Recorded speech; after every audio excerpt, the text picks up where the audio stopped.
සුබ දවසක් වේවා සියලුම දෙනාට. DE plant ඉතින් නැවතක් වීඩියෝ එකක් රැගෙනයි මම එන්නේ. ඉතින් අද මල් සේල් එකක් නන් නෙවෙයි. මේ ඔබ දකින්නේ මගේ ගෙවත්ත. මගේ ගෙවත්තේ ප්‍රධාන භෝගය තමයි ගම්මිරිස්. මේ විදිහට ගිනිසීරියා ගස්වලට තමයි ගම්මිරිස් හිටවලා තියෙන්නේ.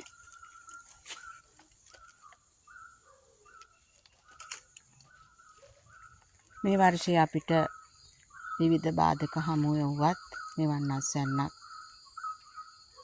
ලබා දීලා තියෙනවා.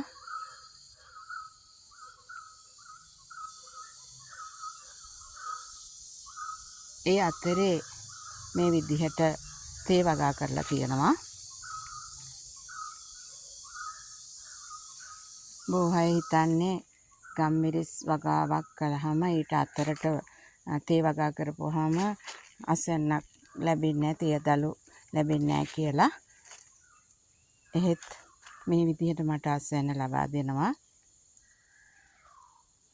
එතකොට මට මාසෙකට හැම මාසෙකම තේ දළු අපි කඩනවා. එහෙත් ගම්මිරිස් අස්වැන්න අපිට ලබා දෙන්නේ වර්ෂයකට සමහර අවස්ථාවල කන දෙකක් අපිට අස්වැන්න ගන්න පුළුවන්. සමහර අවස්ථාවල අපිට එකම අවස්ථාවක් එක සැරයක පළදාවක් අපිට මෙසේ ලැබෙනවා. ඉතින් ඊඩලද විවේකයකින් මේ විදිහට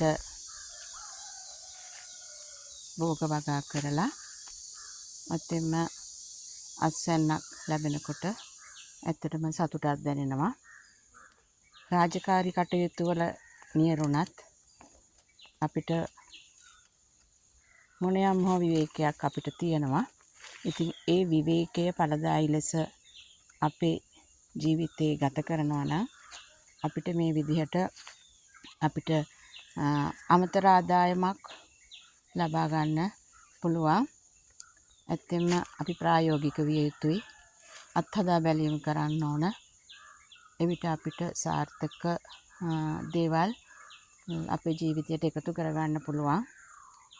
අපි මහන්සි වුණොත් තමයි අපිට යම් ආර්ථිකයක් ගොඩනගා ගන්න පුළුවන් වෙන්නේ.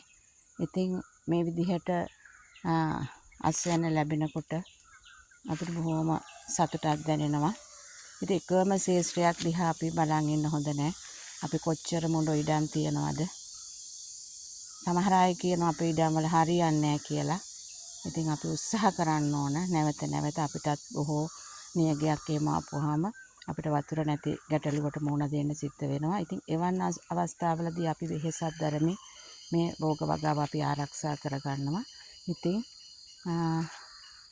නැවතත් වීඩියෝ එකකින් මම රැගෙන එන්නම්. එහෙනම් සියලු දෙනාට තුරුණුවන් සරණයි. පරිස්සමෙන් ඉන්න.